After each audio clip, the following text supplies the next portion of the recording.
Hello दोस्तों, मेरा नाम राकेश है और आप देख रहे हैं मैथ्स विद राकेश छोकर। दोस्तों, जो आपका आज हरियाणा पुलिस का एग्जाम हुआ था उसका मैथ का सेक्शन देख रहे हैं। बहुत इजी क्वेश्चन आए थे। हम पहले क्वेश्चन से शुरू कर रहे हैं। सबसे पहला क्वेश्चन है आपका 9 की पावर 0 प्लस में 9 और 9 की पावर 0। तो किसी भी वैल्यू की पावर अगर 0 होती है तो उसका मतलब होता है आपका 1।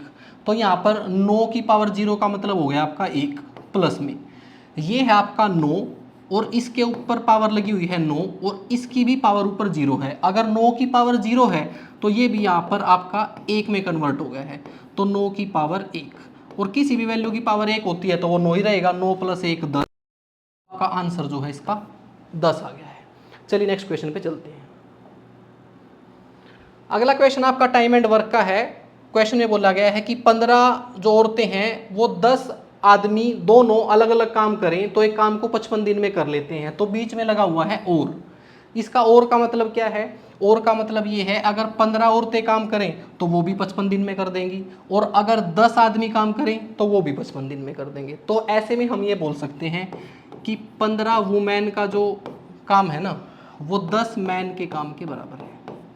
ऐसे में इनकी एफिशिएंसी आ जाएगी, 5 से भाग कर दिया, 5 3 15, 5 दूनी 10। तो 2 आदमियों की जो एफिशिएंसी है ना वो 3 औरतों की एफिशिएंसी के बराबर है। फिर इसमें आगे बोला गया है कि 5 औरतें और 4 आदमी मिलकर काम को कितने दिन में करेंगे, ये पता करना है आपने। इसमें 4 आदमी दिए हुए हैं। अगर 2 आदमी की एफिशिएंसी 3 औरतों के बराबर है तो 4 आदमियों की एफिशिएंसी मैंने दोनों तरफ 2 से गुणा कर दिया तो 6 औरतों के बराबर है। तो मैंने इन 4 आदमियों की जगह 6 औरतें ले ली क्योंकि 4 आदमियों की एफिशिएंसी 6 औरतों के बराबर है और 5 औरतें ऑलरेडी थी तो 5 और 6 11। बस आप अब ये समझ लीजिए कि 11 औरतें काम को कितने दिन में करेंगी। तो क्वेश्चन में दिया हुआ था कि 15 औरतें तो काम को करती हैं 55 दिन में, तो 11 औरतें कितने दिन में करेंगी? 11 5 55, 15 5 75। तो इसका आंसर आ गया आपका 75। अगला क्वेश्चन है आपका x divide by y equal to 16 divide by 24। ये दे रखा है आपको। आपने 24y की वैल्यू निकालनी है। तो पहले तो ये 8 से कैंसिल आउट हो रहा है, इसको 8 से कैंसिल आउट करो। 8 दूनी 16, 8 3 24। तो ये आ गया आपका x divide by y equal to 2। मैंने y को उधर भेज दिया, इस फ्रैक्शन को इधर ले आया तो ये हो जाएगा y इधर आ गया, ये फ्रैक्शन इधर आके x के साथ पलट गई। तो ये आ गया है आपका। अब मुझे चाहिए y के साथ 24, तो मैंने इस तरफ 24 से गुणा कर दिया और इस तरफ भी 24 से गुणा कर दिया। तो 2 से इसको काट दिया, 2 से काटे इसको 12, 12 3 36। तो आपका जो 24y है ना वो 36x के बराबर आ गया है और आपका आंसर आ गया है C।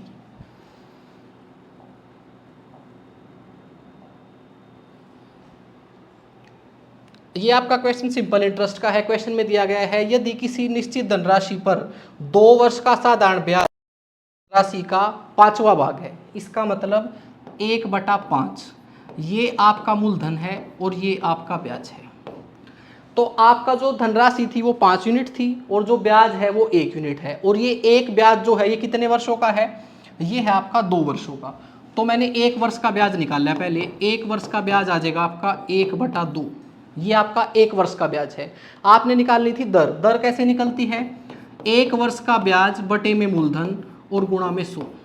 बस इसको हल कर दीजिए, 5 दूनी 10 से इसको काट दिया तो 10% आपका आंसर आ गया है।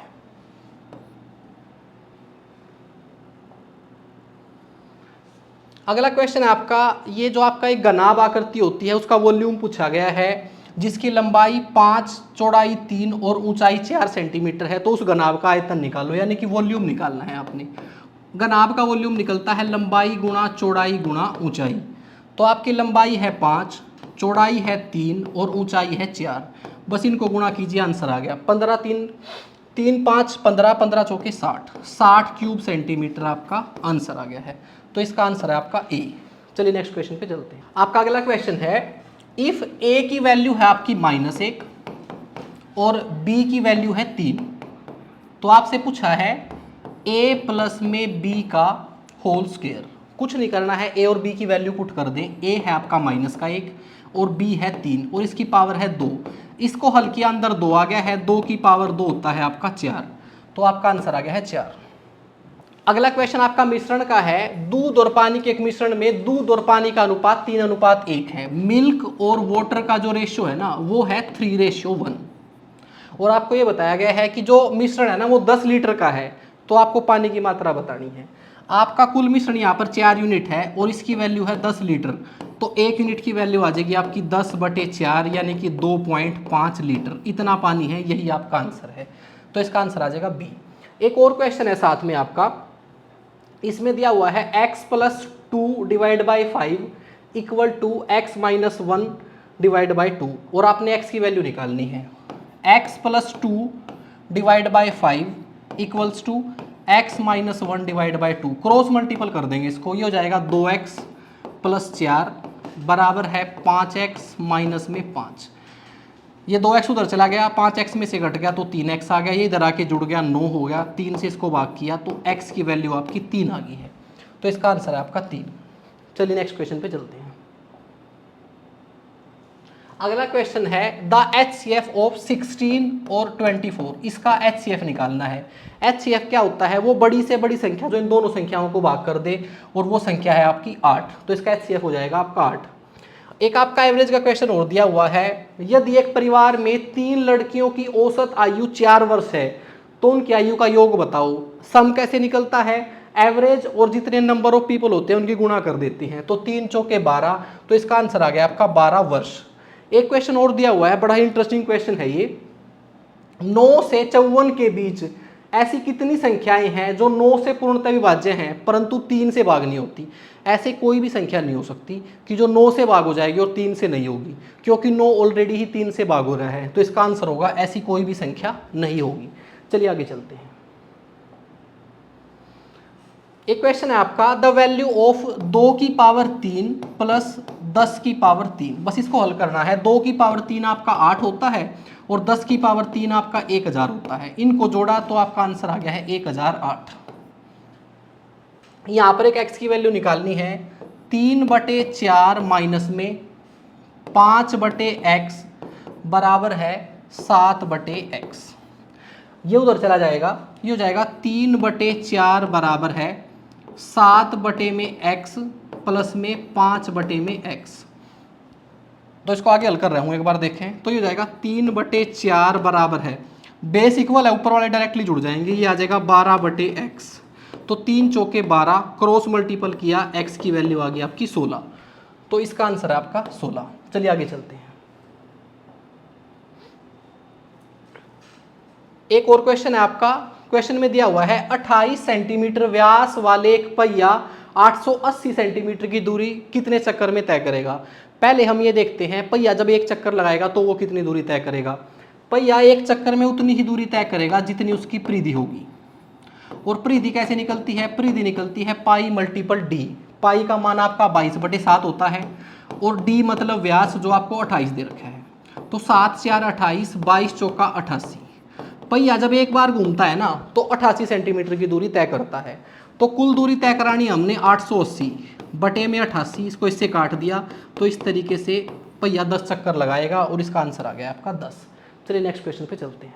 आपका एक क्वेश्चन बच गया था। क्वेश्चन में दिया गया है कि चिड़ियाघर में कुछ शेर हैं और कुछ तोते थे। रक्षक ने 15 सर और 50 पैर गिने हैं, तो आपने शेरों की संख्या बतानी है। इस क्वेश्चन को कैसे हल करते हैं? अगर कुल जानवरों के सर 15 हैं, इसका मतलब टोटल जानवर आपके 15 हैं और सर उनके 50 हैं, सॉरी पैर उनके 50 हैं, तो आप कैसे हल करोगे? एक तो शेर है और एक तोते हैं। तो शेर की 4 टांगे होती हैं। मैंने 1 मिनट के लिए मान लिया कि सारे के सारे जानवर जो हैं वो शेर ही हैं, तो मैंने इस 4 को कुल जानवर 15 से गुणा कर दिया। तो इस तरीके से जो पैर होने चाहिए थे ना वो 60 होने चाहिए थे। दूसरा, तोते जो होते हैं उनके 2 पैर होते हैं। मैंने 1 मिनट के लिए मान लिया सारे जानवर तोते ही हैं, तो उनके कुल पैर कितने हो जाएंगे? 15 दूनी 30।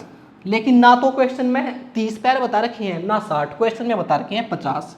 तो एलिगेशन लगा देंगे, ये इससे घटेगा 20 आ जाएगा, ये इससे घटेगा 10 आ जाएगा, इसको इससे काट दिया तो जानवरों की जो संख्या का अनुपात है ना वो है 2:1। 2 अनुपात के हैं शेर और 1 अनुपात के हैं तोते, और कुल थे वो 15। तो 3 यूनिट की वैल्यू आ गई है 15, 1 यूनिट की वैल्यू आ गई है आपकी 5। शेरों की संख्या बतानी थी तो 2 यूनिट की वैल्यू निकाल दी और वो आ गई है 10। तो इसका आंसर आपका 10। आपके जितने भी क्वेश्चन थे मैंने समझा दिए हैं, आप अपने आंसर की से चेक कर सकते हैं। अगर आपको ये वीडियो अच्छी लगी हो, एक्सप्लेनेशन अच्छी लगी हो, तो चैनल को सब्सक्राइब जरूर कर लें और वीडियो को लाइक करें। थैंक यू दोस्तों।